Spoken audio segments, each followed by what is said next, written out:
Hello, step into the dark side of the library. This podcast is by Carrie and Katie. We are cousins who love creepy books. Yay! And today we're going to be chatting about all of the dark and creepy books that we're excited about that are coming out in March 2024 for adult fiction readers in the horror, dark sci-fi, dark fantasy, gothic classic, etc. genres, and even a little bit of speculative fiction and some thrillers. So we have not read any of these books yet. We just found out that they're coming out and we wanted to share them with you. So we are not reviewing any books today. But if you would like to check out our show notes at darksideofthelibrary.com, we have little Amazon affiliate links that you can click on to learn more about the books. And if you buy one, we'll get a small commission. Katie is going to start us off today with her first dark and creepy book.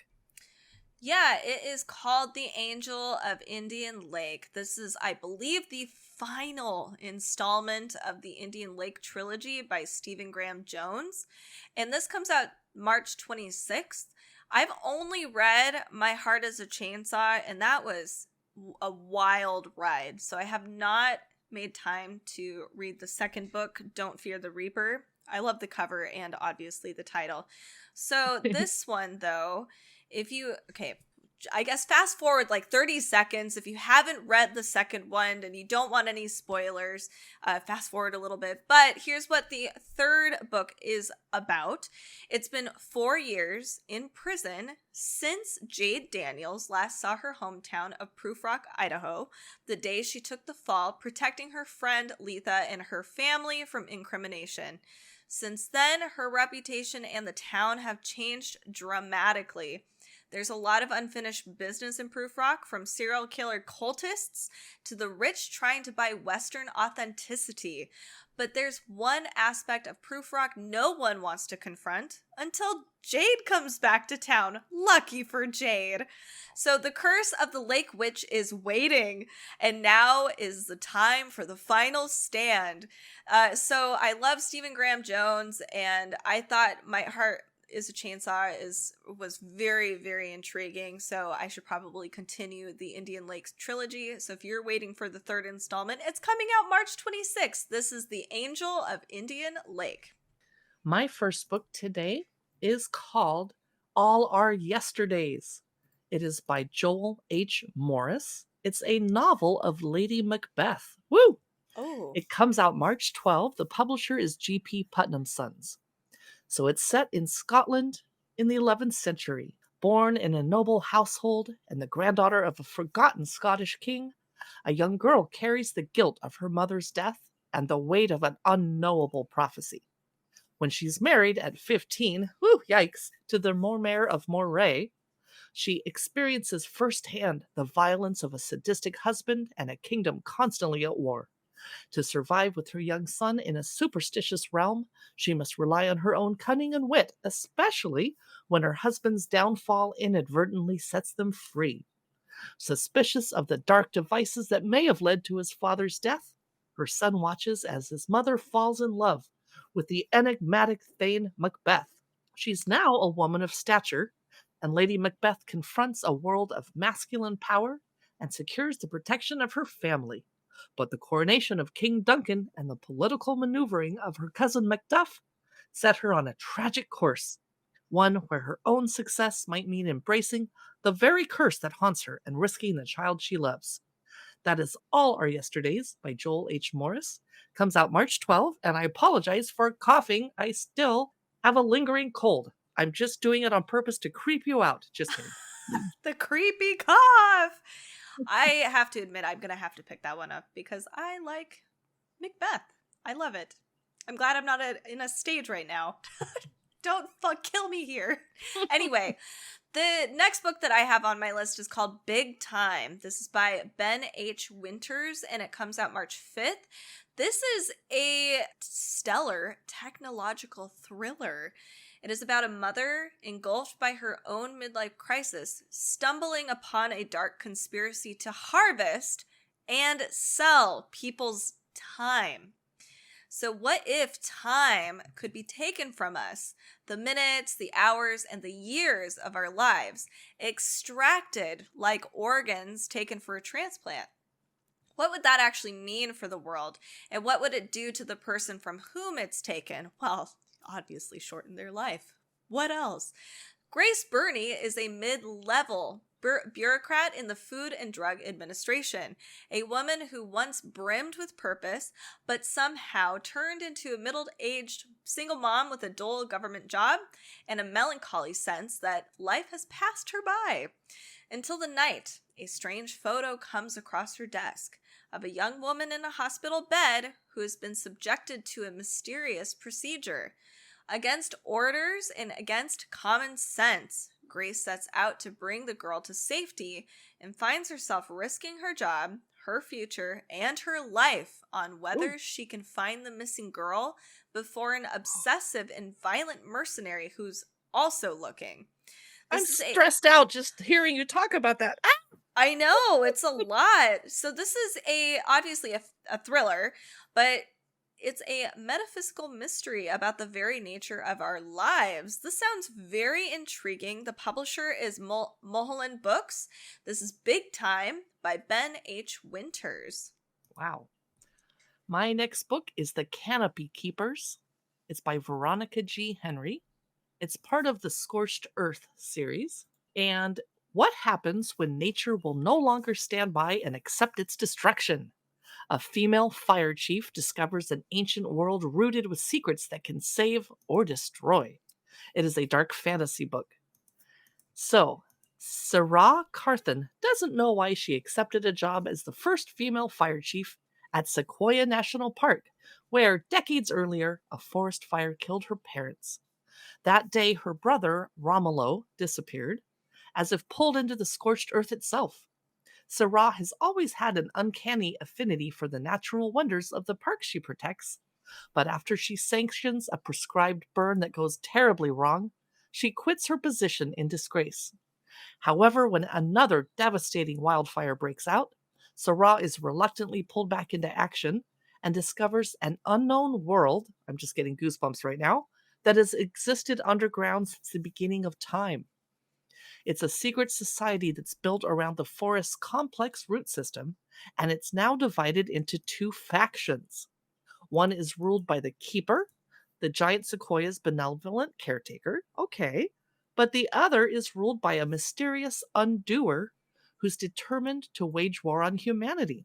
Wow. Through him, nature can retaliate and wipe out the Earth's careless ravagers for good. Well, I might root for that. But I'm root. I'm sorry. So Sarah has to make a choice torn between human loyalty and preserving the delicate balance of nature. That would be a tough choice. Yeah. So this is The Canopy Keepers. It's the first book in a 2-book series, and it's by Veronica G. Henry. That sounds very intriguing. Yes. My next book is A Botanical Daughter. I love that we're getting all these springtime vibes now. They do this on purpose, because mine is also about nature. It's Mexican Gothic meets The Lie Tree by way of Oscar Wilde and Mary Shelley. This is a horror debut by Noah Medlock. I hate that they do that because I feel like they set the bar so high, and I'm like, Oscar Wilde, Mary Shelley, Mexican Gothic. So I'm hoping that that is the case here. This comes out March 19th. It's a captivating tale of two Victorian gentlemen hiding their relationship away in a botanical garden who embark on a Frankenstein-style experiment with unexpected consequences. So, it is an unusual thing to live in a botanical garden. But Simon and Gregor are an unusual pair of gentlemen. Hidden away in their glass sanctuary from the disapproving tattle of Victorian London, they are free to follow their own interests without interference. So for Simon, this means long hours in the dark basement workshop working his taxidermical art. Gregor's business is exotic plants, lucrative but harmless enough, until his latest acquisition, a strange fungus which shows signs of intellect behind... I know, we're getting some Last of Us vibes. So it's a strange fungus which shows signs of intellect beyond any plant he's seen. Inspires him to attempt a masterwork, true intelligent life from plant matter.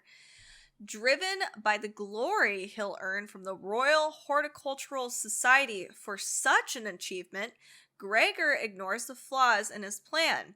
That intelligence cannot be controlled, that plants cannot be reasoned with, and that the only way his plant beast will flourish is if he uses a recently deceased corpse for a substrate.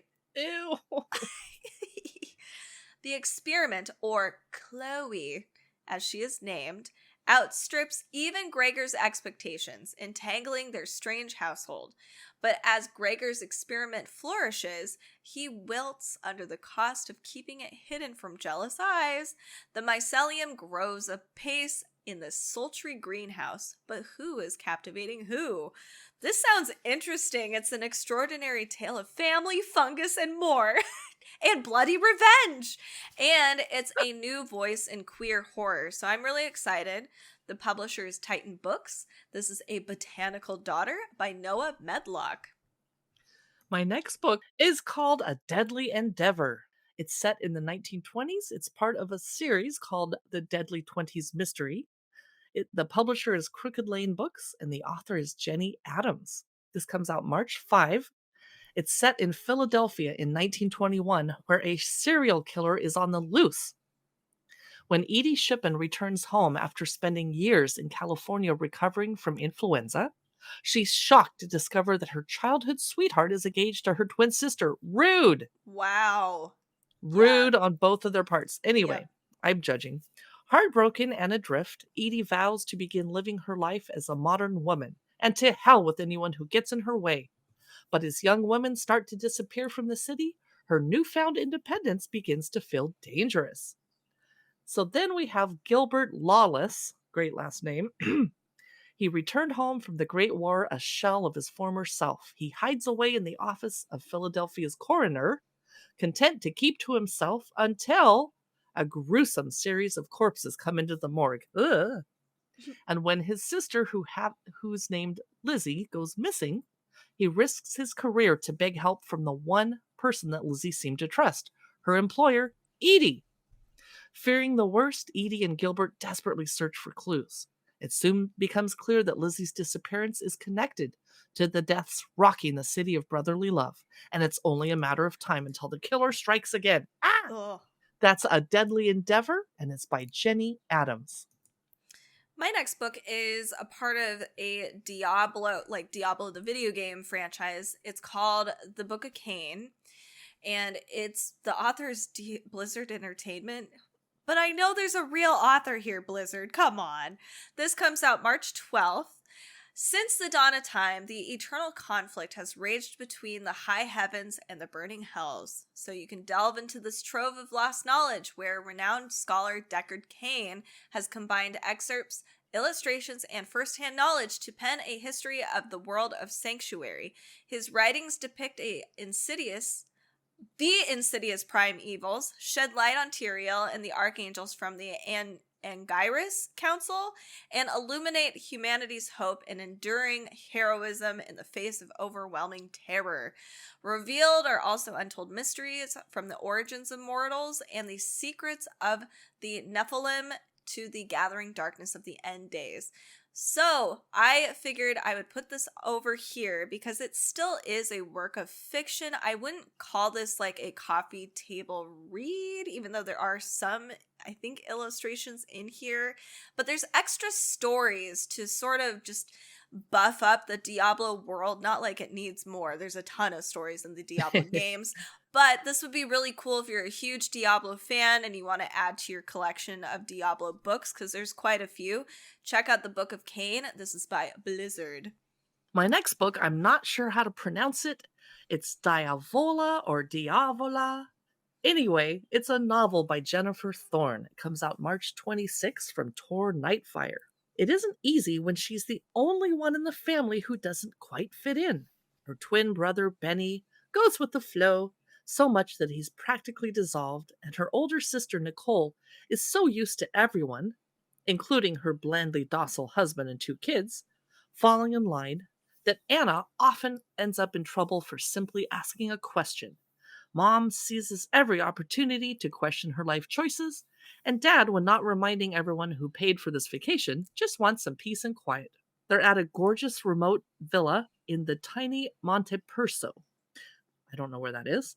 And it seems like a perfect place to endure so much family togetherness until things start going off the rails, such as strange noises at night, unsettling warnings from the local villagers, which no one ever believes the local villagers, right? Nope.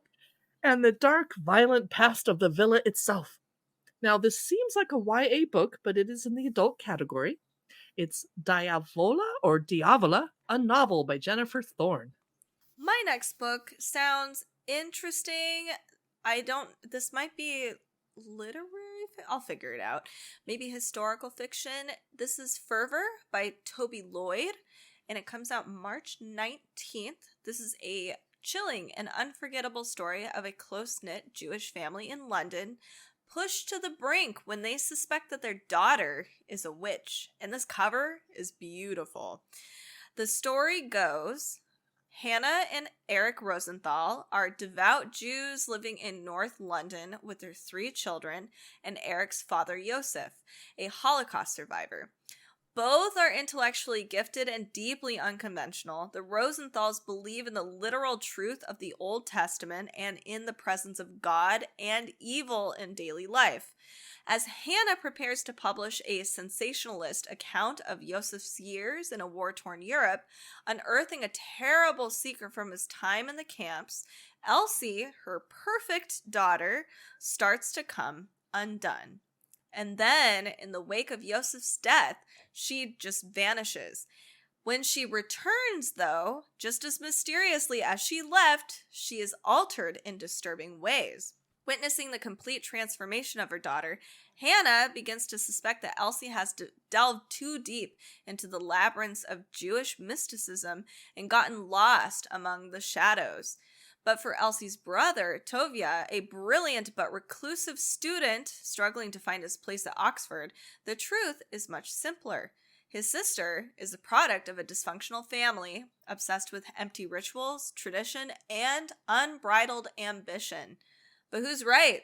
Is religion the cure for the disease or the disease itself? And how can they stop the darkness from engulfing Elsie completely?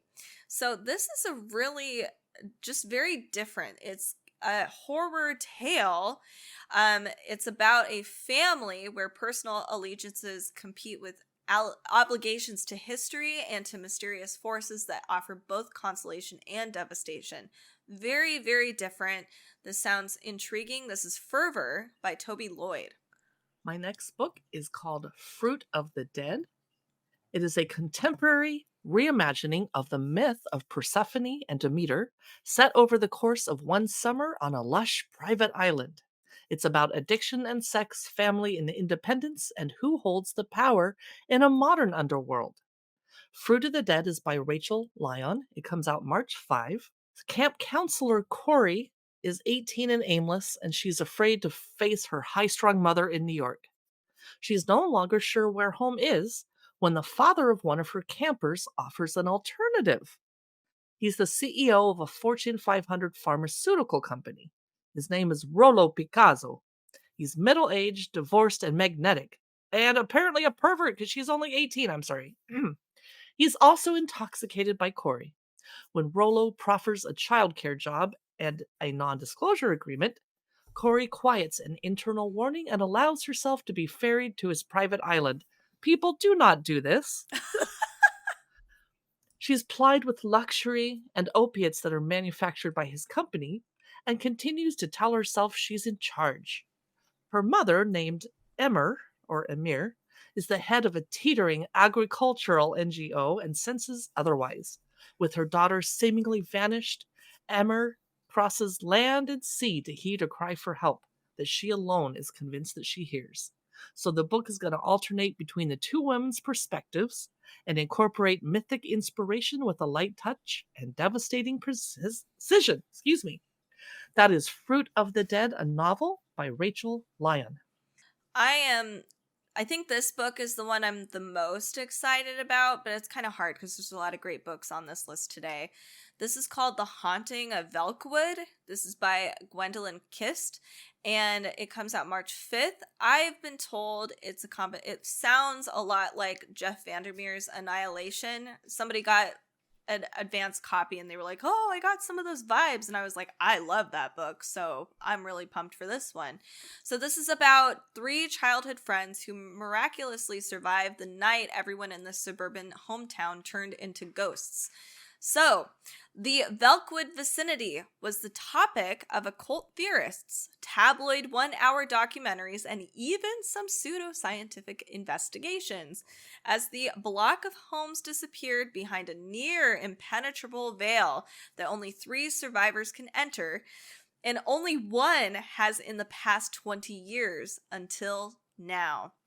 Talitha Velkwood has avoided anything to do with the tragedy that took her mother and 8-year-old sister drifting from one job to another, never settling anywhere or with anyone, feeling as trapped by her past as if she was still there in the small town she so desperately wanted to escape from.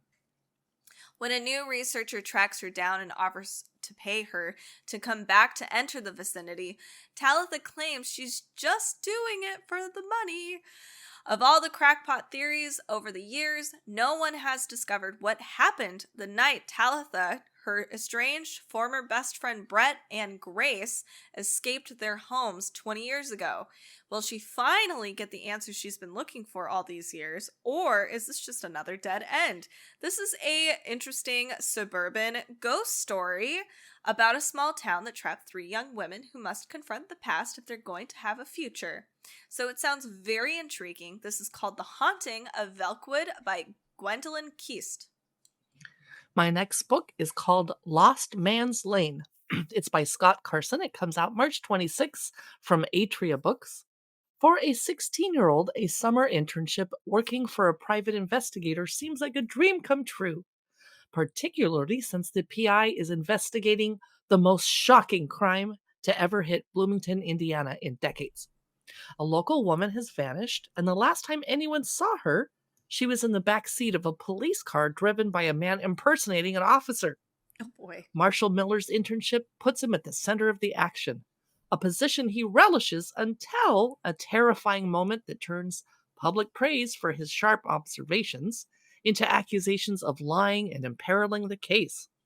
His detective mentor withdraws, friends and family worry and whisper, and Marshall alone understands that the darkness visiting his town this summer goes far beyond a single crime. Now his task is to explain it and himself. It's Lost Man's Lane by Scott Carson. My next book is Mother Doll. This is by Katya Apekina, and it comes out March 12th. This is apparently one of the most anticipated books of 2024, so that's a big drive for my TBR. Xenia is adrift in LA, pregnant with a baby her husband doesn't want, while her Russian grandmother and favorite person in the world is dying on the opposite coast. She is deeply disconnected from herself and her desires when she gets a strange call from Paul, a psychic medium who usually specializes in channeling dead pets, with a message from the other side. Xenia's great-grandmother, Irina, a Russian revolutionary, has approached him from a cloud of ancestral grief, desperate to tell her story and receive absolution from Xenia. As Irina begins her confession with the help of a purgatorial chorus of grieving Russian ghosts, Xenia awakens to aspects of herself she hadn't been willing to confront. But does either woman have what the other needs to understand their predicament? Or will Irina be stuck in limbo, with Xenia plagued by ancestral trauma and her children after her? Apparently this is a very moving and funny story. It forces us to look at how painful secrets stamp themselves from one generation to the next. This talks about immigration, identity, war, motherhood, etc. This sounds interesting. I love the cover. It's got a cool Russian nesting doll crying on the cover. It's Mother Doll. This is by Katya Apekina. My next book is by horror master Ramsey Campbell. It's called The Nameless. It comes out March 12th. It's a new edition of the sinister masterpiece, and the reason they're releasing it is it's now in development at Netflix.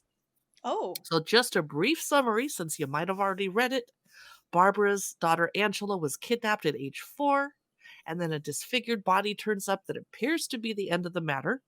Barbara's dealing with grief, establishes herself as a literary agent, but years after the disappearance, she receives a phone call from Angela and she's convinced that her daughter's alive.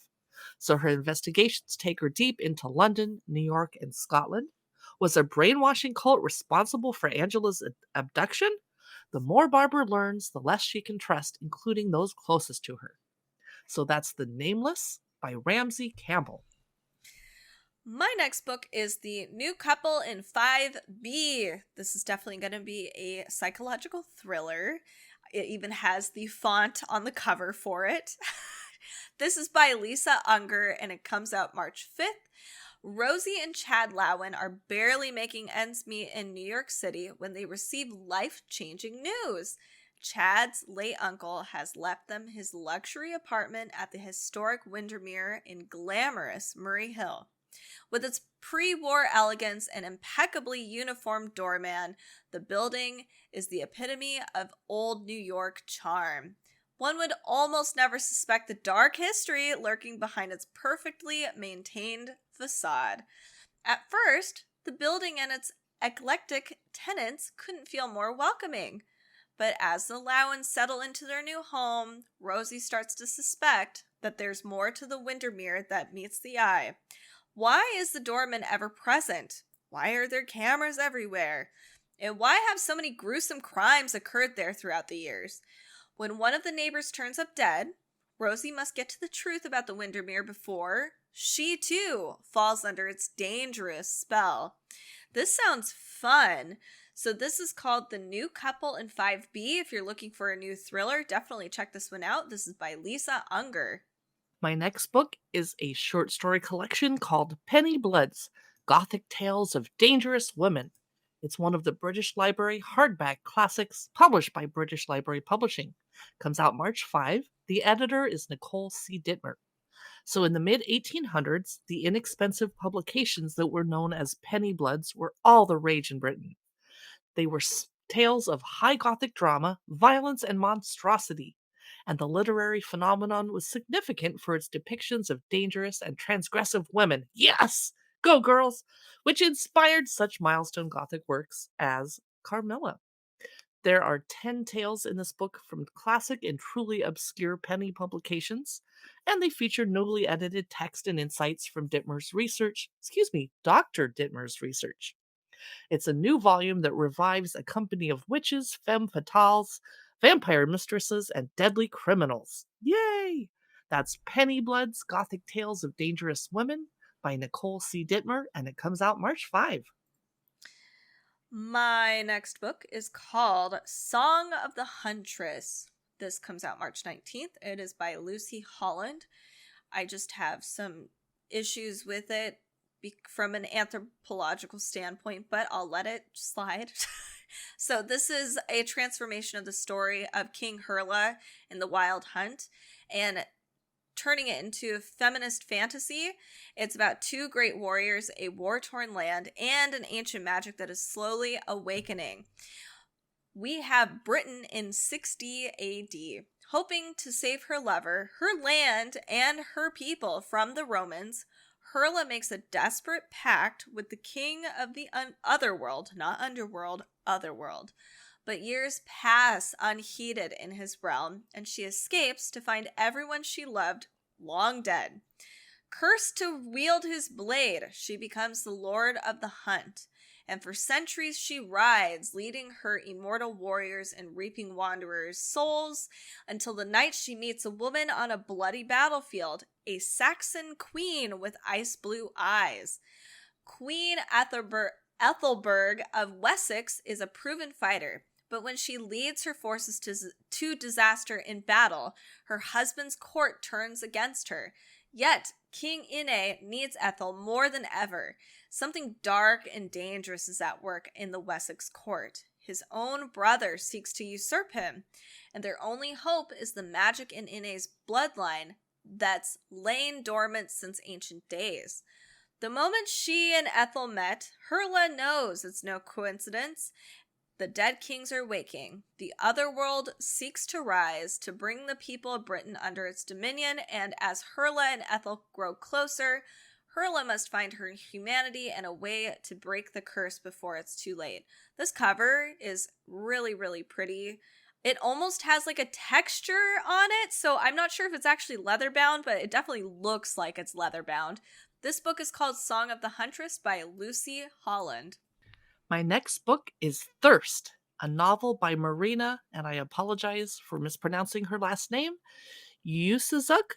I think I'm not sure. Anyway, it's translated by Heather Cleary, comes out March 5. The publisher is Dutton. It's set across 2 different time periods where 2 women confront fear, loneliness, mortality, and they have a haunting yearning that will not let them rest, as does everyone who listens to this podcast, I am sure. So it's the twilight of Europe's bloody bacchanals of murder and feasting without end. Oh, it sounds like a great party. In the 19th century, a vampire arrives from Europe to the coast of Buenos Aires, and for the second time in her life, watches as villages transform into a cosmopolitan city, one that will soon be ravaged by yellow fever. She must adapt, intermingle with humans, and be discreet. Now, in present day Buenos Aires, a woman finds herself at an impasse as she grapples with her mother's terminal illness and her own relationship with motherhood. When she first encounters the vampire in a cemetery, something ignites within the 2 women, and they cross a threshold from which there's no turning back. Ooh, it's Wow. written in the vein, if you will allow me that, of feminist Gothic writers like Shirley Jackson and Carmen Maria Machado. Thirst plays with the boundaries of genre while exploring the limits of female agency. Ooh. I am so excited about this book. It's Thirst, a novel by Marina Yusuzik, translated by Heather Cleary, and it comes out March 5. What did you think about that one? I want it now too. We both want these books. My final book of today is called Underground, and it comes out March 12th. It's by E.S. Thompson. It is a historical fiction, and it has a stunning cover, but it's about death and disease and murder. So Oh, yay! Yay, of course it is. In the darkness, her face glimmered like polished bone, white but with a bluish tinge. Her lips were dry and cracked. I saw them move. Oh, God, stop. Okay. A black tongue pass over them as if she was trying to speak but made no sound. Ew. Yep, that was a great visual. That really creeped me out. Perfect. A plague is coming to London! Dreaded more than the devil himself, cholera. The Blue Death spares no one. As fear grows across the city, Jem Flockhart and Will Quartermain are called to the bedside of a dead man, murdered, and with his throat torn out in the back room of a brothel. Oh boy. When an innocent man is taken to Newgate, Jem and Will have until execution day to save him. The search for the identity of the corpse and the killer takes them to the gates of Blackwater Hall, home to the secretive and corrupt Mortmain family. With the approach of autumn, no one is safe, for the fog brings with it an evil and poisonous sickness, the perfect shroud for murder. When family secrets are prized out into the open, people begin dying. But who or what is the cause? Searching for answers, Jem and Will are driven underground to the passages and tunnels beneath the city's teeming streets. Here, their adversary proves to be more elusive and more deadly than ever. Well, that sounds cool too. So this is a clearly a historical fiction thriller set in Victorian London. This is Underground by E.S. Thompson. My final book today has an amazing cover, and it's called The Woods All Black. It's by Lee Mandello. It comes out March 19. Let's see who the publisher is, Tor.com. It's equal parts historical horror, trans romance, and blood-soaked revenge. Woo! Wahaha. All set in 1920s Appalachia. Or some people would say Appalachia, but I'm on the West Coast, so I say Appalachia. So Leslie Bruin is assigned to the backwoods township of Spar Creek by the Frontier Nursing Service under its usual mandate: vaccinate the flock, birth babies, and weather the judgments of churchy locals who look at him and see a failed woman. Forged in the fires of the Western Front and reborn in the cafes of Paris, Leslie believes he can handle whatever is thrown at him. But Spar Creek holds a darkness beyond his nightmares. Something ugly festers within the local congregation, and its malice has focused on a young person they insist is an unruly tomboy who must be brought to heel. Violence is bubbling when Leslie arrives, ready to spill over, and he'll have to act fast if he intends to be of use. But the hills enfolding Spar Creek have a mind of their own, and the woods are haunted in ways Leslie does not understand. Excuse me, my voice is crapping out. That's The Woods All Black by Lee Mandello. It comes out March 19. And that finishes up all of the books that we found intriguing, spooky, gothic, and scary for March of 2024. Stay tuned for more episodes that will be published on Wednesdays or Fridays. We'll do nonfiction, YA, kids books, comic books, etc. It's going to be fun. We're starting to see a lot more dark books now that wintertime is kind of fading, and we're getting into springtime because, spring is dark and evil too. Haha. If you would like, please join us on our socials at Dark Side of the Library. We have Facebook, Instagram, and YouTube, where sometimes you'll see us live stream, and our Amazon live channel at amazon.com/live/Dark Side of the Library. Thank you so much for tuning in today. We will see you in the next podcast.